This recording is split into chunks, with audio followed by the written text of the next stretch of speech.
আপনাদের সবাইকে নমস্কার। আমার নাম শীর্ষেন্দু চক্রবর্তী আর আমি এই ভিডিওটা নয়ডা থেকে বানাচ্ছি। আচ্ছা, এই ভিডিওটা দেখার আগে আপনি দেখুন যে আমার পিছনে আপনি খুব উঁচু উঁচু লম্বা লম্বা বিল্ডিং দেখতে পাচ্ছেন। এগুলোকে হাই রাইজ বিল্ডিং বলা হয় এখানে। আর মোটামুটি এক একটা ফ্ল্যাটের দাম এখানে 1.5 কোটি 2 কোটি 2.5 কোটি টাকা ফ্ল্যাটের দাম।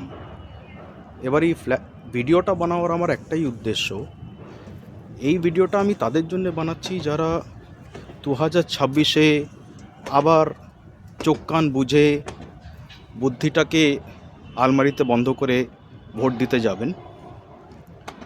তো ব্যাপারটা হচ্ছে যে যারা এই ফ্ল্যাটগুলোতে থাকে, আপনারা দেখতে পাচ্ছেন আমার পিছনে, কোনোটা 20 তালা, কোনোটা 22 তালা, কোনোটা 24 তালা ফ্ল্যাট।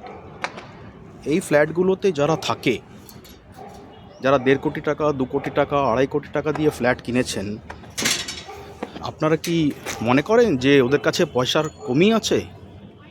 ওরা সবাই হচ্ছে well to do worthy families. এবার এই প্রত্যেকটা ফ্ল্যাটের ভেতরে দৈনন্দিন কাজ হয়, যেমন ঝাড়ু পোছা, বাসন মাজা, রান্না করা। তো এই ফ্ল্যাটগুলোতে এইসব কাজ যারা করেন, আপনারা জানেন কারা? আপনারা হয়তো ঠিকই ভাবছেন, তারা হচ্ছে আমাদের পশ্চিমবঙ্গের থেকে পরিযায়ী শ্রমিক হয়ে আসা ভাই বোনেরা। হাজব্যান্ডরা বাইরে কি মাছ বিক্রি করছে, কি সবজি বিক্রি করছে, কি টোটো অটো চালাচ্ছে, আর তাদের বউরা, বোনেরা, মায়েরা এইসব উঁচু উঁচু ফ্ল্যাটে ঝি চাকরের কাজ করছে। এবার আপনারা হয়তো ভাববেন যে পশ্চিমবঙ্গের থেকে কেন ওরা এখানে এসে কাজ করছে। তার একটাই কারণ যে ওখানে কোনো কাজ নেই, ওখানে পেট চালাওয়ার কোনো সরকারের দিক থেকে কোনো ব্যবস্থা নেই। 100 দিনের কাজে কি পেট ভরে বলুন? দিনে 100 টাকা 150 টাকা 200 টাকা রোজগার করলে কি সংসার চলে? তাই পেটের দায়ে ওরা এইসব জায়গায়, নয়ডা, দিল্লি, হায়দ্রাবাদ, গাজিয়াবাদ, আপনার ব্যাঙ্গালোর, চেন্নাই, এইসব জায়গায় গিয়ে এইসব বাড়ি হাই রাইজ বিল্ডিংগুলোতে ঝি চাকরের কাজ করে।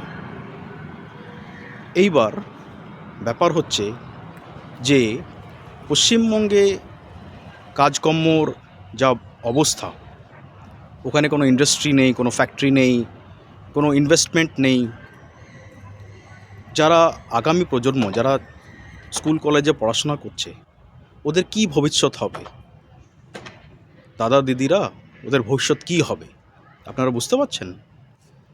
গ্র্যাজুয়েশন, পোস্ট গ্র্যাজুয়েশন, পিএইচডি করে পশ্চিমবঙ্গে কিন্তু কোনো কাজ নেই। আপনারা এটা কিন্তু মাথায় রাখবেন। একটা রাজ্যের উন্নতি, একটা রাজ্যে ইউথ তখনই চাকরি বাকরি পাবে যখন ওখানে ফ্যাক্টরি হবে, ইন্ডাস্ট্রিজ হবে, সেখানে ফরেন ইনভেস্টমেন্ট আসবে, তবেই ওরা কোনো কর্মক্ষেত্র, কর্ম সুযোগ পাবে সেখানে। কিন্তু আনফর্চুনেটলি ওয়েস্ট বেঙ্গলে কিন্তু সেটা হচ্ছে না।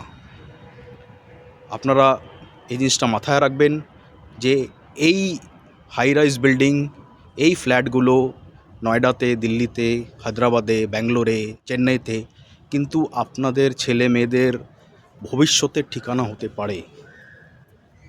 এটা মনে রেখে 2026 আপনারা ভোট দিতে যাবেন, এটা জানানোর জন্যই আমি এই ভিডিওটা বানাচ্ছিলাম। আপনারা সবাই ভালো থাকুন, সবাই সুস্থ থাকুন। নমস্কার।